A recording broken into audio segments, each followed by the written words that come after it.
बिस्मिल्लाहिर्रहमानिर्रहीम। Dear students, अस्सलाम वालेकुम। कैसे हैं? खैरियत से हैं आप लोग? ठीक हैं? अच्छा बेटा, आज हम मस्टर्ड प्लांट को डिस्कस करने वाले हैं। तो आपके सामने ये एक मस्टर्ड प्लांट की शूट पड़ी है। अच्छा, ये जो शूट है ये कल की, क्योंकि गांव से कल से रवाना हुई है तो थोड़ी उदास है, तो आप इससे टेंशन ना लें। मैं थोड़ा इसको क्लियर करने की कोशिश करूँगा कि आपको ये सारी चीज़ें समझ आ सकें।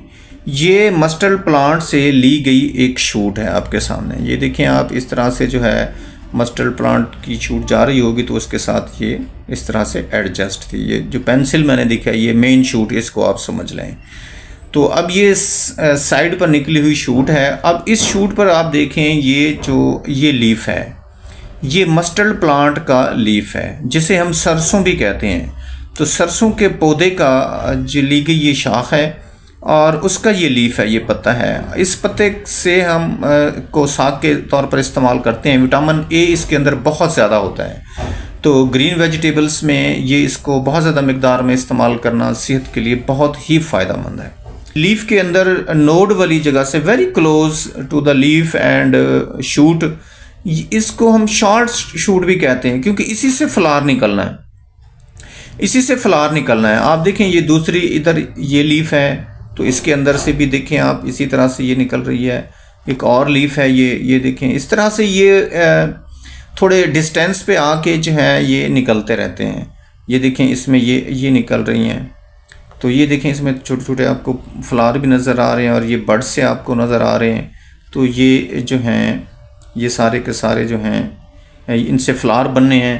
तो आप ये देखें, ये एक और लीफ है और उसमें से देखें ये आपको बड़ी क्लियर नज़र आ रहे हैं कि ये जो है ना ये मुख्तलिफ़ किस्म के बर्ड्स निकल रहे हैं। ये जितने भी बर्ड्स हैं ये इसके जो है ना इन्हीं से फ्लावर बनता है और ये फ्लावर जो है इसका रिप्रोडक्टिव पार्ट है मस्टर्ड प्लांट का, या सरसों के पौधा भी हम इसे कहते हैं। इसका रिप्रोडक्टिव पार्ट यही फ्लावर है। तो ये शूट और ये लीफ वगैरह ये क्या हैं? ये नॉन रिप्रोडक्टिव पार्ट हैं, वेजिटेटिव पार्ट भी इनको हम कहते हैं। अच्छा, आप देखें, ये बात आप जानते हैं कि जो सरसों का पौधा है उसमें जो फ्लावर होता है उसके 4 वोरल्स होते हैं, 4 वोरल्स होते हैं। जो सबसे बाहर वाला वोरल है वो उसको कवर किए हुआ होता है, उसकी हिफाजत के लिए होता है कि जब फ्लावर अपनी इनिशियल स्टेज पर होता है तो उसकी हिफाजत कर रहा होता है। अब ये ग्रीन कलर का होता है। अब देखें ये जो आप जिसको मैं बड कह रहा था, इसकी ये देखें चारों तरफ जो ये आपको नज़र आ रहा होगा, ये चारों तरफ ये मैं आपको पेंसिल से दिखाने लगा हूँ। देखें अब इसको कवर किया हुआ है। इस वक्त इसमें से जो येलो कलर का वोरल है वो अभी बाहर नहीं निकला, तो ये इनिशियल स्टेज है।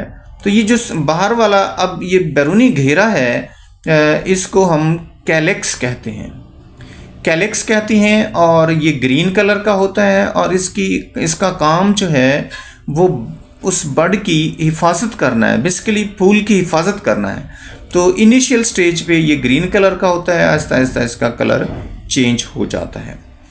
अब जब ये मैच्योर होता है फ्लावर, तो ये जो है ये जो बैरूनी घेरा है, जो कैलेक्स है, ये खुलता है, इसकी पत्तियां खुलती हैं और इनकी पत्तियों को सेपल्स कहते हैं। जो बैरूनी घेरा है ग्रीन कलर का, इसकी पत्तियों को क्या कहते हैं? सेपल्स कहते हैं। सेपल्स जब खुल जाते हैं तो फिर अंदर से ये निकलती हैं येलो कलर की पत्तियां और निकलती हैं येलो कलर की। तो येलो कलर की जो है वो मुख्तलिफ़ पत्तियां निकलती हैं। या आप देखें, ये देख लेते हैं हम, ये वाला फ्लावर देखें, इसमें येलो कलर की पत्तियां निकली हुई हैं। तो इसके नीचे आप देखें ये वो वाली सेपल्स थी जिन्हें हमने कैलेक्स कहा। बैरूनी घेरा जो सबसे पहला घेरा है ये वो वाला है, ये इसके नीचे वाला ये वाला, ये इन पत्तियों को सेपल्स कहते हैं। बैरूनी घेरा है और इसका नाम कैलेक्स है। अब कैलेक्स के बाद जो दूसरा घेरा शुरू होता है वो क्रोला है और क्रोला की ये येलो कलर की पत्तियां होती हैं। इसका कलर येलो होता है।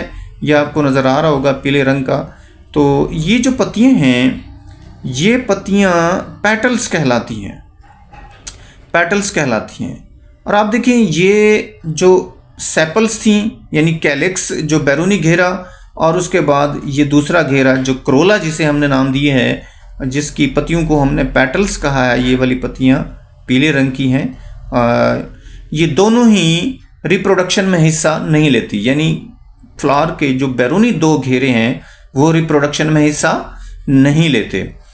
तो इन जो पेटल्स है इनका काम क्या है? सेपल्स का काम तो है ना हिफाजत करना फ्लावर की इब्तदाई स्टेज में। तो इन पेटल्स का काम क्या है? ये पेटल्स दरअसल अट्रैक्ट करती हैं अपने कलर की वजह से, खूबसूरती की वजह से बीज को, बर्ड्स को अपनी तरफ अट्रैक्ट करती हैं, और वो इन पर आकर बैठते हैं, रस चूसते हैं, और उस रस चूस कर जो है वो शहद बनाते हैं। वो शहद इंसानों के लिए बड़ा फ़ायदेमंद होता है, ये बात आप सब जानते हैं। और इसके अलावा क्या करती हैं? इसके अलावा जब वो यहाँ पर बैठती हैं तो पॉलिनेशन का एक्ट होता है, पॉलिनेशन में मदद देती हैं। तो पॉलिनेशन में हम कह सकते हैं कि ये जो पेटल्स हैं किसी न किसी तरह से पॉलिनेशन में भी ये हेल्प कर रही होती हैं। अब पॉलिनेशन के बाद हम चलते हैं फ्लावर के अंदरूनी घेरे पर, तीसरे घेरे पर। मैं आपको दिखाता हूँ, यहाँ पर देखते हैं इस फ्लावर के अंदर या इसके अंदर देखते हैं। इन सब को साइड पे करते हैं थोड़ा सा और इसको खोलते हैं, और ये देखें आप, ये देखें कोशिश के बाद जो है ये तकरीबन ओपन हो चुका है। ये बैरूनी घेरा पेटल्स का जिनका कलर येलो है, और ये दूसरा घेरा है, दूसरा वोर्ल है, सेकंड वोर्ल भी हम इसे कहते हैं फ्लावर का। और ये पोलिनेशन में हेल्प कर रहा होता है क्योंकि ये अट्रैक्ट करता है बर्ड्स को, बीज को अपनी तरफ। और इसके अंदर अब आप देखें आपको कुछ और चीज़ें भी नज़र आ रही हैं, यानी अभी इसके दो घेरे बाकी हैं जो इसके अंदर होंगे। ये देखें आप इसके अंदर, ये मैं आपको दिखाने लगा हूँ, ये देखें, ये जो अंदर आपको नज़र आ रहे हैं ये वाले, ये जो है ना फूल का तीसरा घेरा है, और इनको हम जो है स्टेमन्स कहते हैं, स्टेमन्स कहते हैं। और ये स्टेमन्स इस फ्लावर के मेल रिप्रोडक्टिव ऑर्गन हैं। हाँ जी, ये मेल रिप्रोडक्टिव ऑर्गन हैं। और इसमें देखें आप, हर स्टेमन जो है दो पार्ट्स पर मुश्तमिल है। ऊपर वाला इसका थोड़ा सा फूला हुआ हिस्सा होगा, और उसको हम एंथर कहते हैं, और नीचे वाला जो डंडीनुमा हिस्सा है उसको हम फिलामेंट कहते हैं। अच्छा, जो फिलामेंट है, फिलामेंट के ऊपर एंथर होता है। एंथर में पोलन सैक्स होते हैं, और उन पोलन सैक्स में पोलन ग्रेन्स होते हैं। पोलन ग्रेन्स को माइक्रोस्पोर भी कहते हैं। तो ये मेल रिप्रोडक्टिव ऑर्गन है।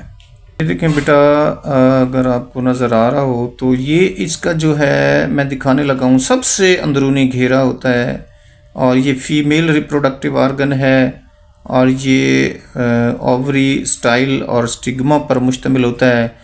तो इस तरह से जो मस्टर्ड प्लांट का फ्लावर है उसके 4 वोर्ल्स हो गए। सबसे बाहर वाले वोर्ल्स को कैलिक्स कहते हैं, और उसकी जो पत्तियां होती हैं 4 होती हैं, और उनको हम सेपल्स कहते हैं।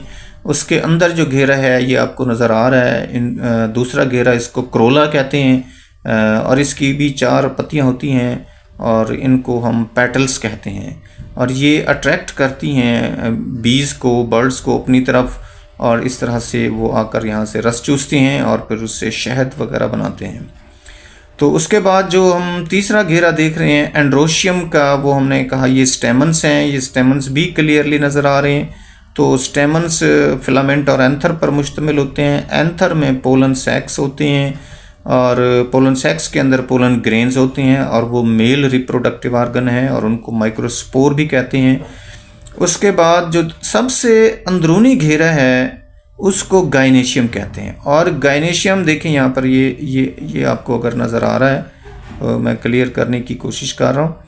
तो सबसे अंदरूनी घेरा जो है वो गाइनेशियम है, और गाइनेशियम जो है वो इसको कार्पल भी कहते हैं। ये फीमेल रिप्रोडक्टिव ऑर्गन है, और इसमें ये जो कार्पल है ये ओवरी, स्टाइल और स्टिग्मा पर मुश्तमिल होता है। स्टिग्मा इसका ऊपर वाला हिस्सा, मुंह जिसे हम कह सकते हैं, ओवरी इसकी बेसमेंट होती है और दरमियान से ये पतला होता है, तो उसको स्टाइल कहते हैं।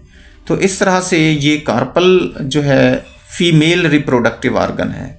तो पोलन ग्रेन्स इसमें दाखिल होते हैं स्टिग्मा के रास्ते से और ओवरी में पहुंचते हैं। वहीं फर्टिलाइजेशन होती है स्पर्म और एग की ओवरी के अंदर, तो उससे जनाब ओव्यूल बनते हैं, ओव्यूल से बीज बनते हैं, और इस तरह से वो बीज ज़मीन में काश्त किया जाता है। तो दोबारा उससे हमारे पास मस्टर्ड प्लांट हासिल हो जाता है। तो इस तरह से ये अपनी नस्ल को जारी रखते हैं। Thank you very much. अल्लाह हाफिज़।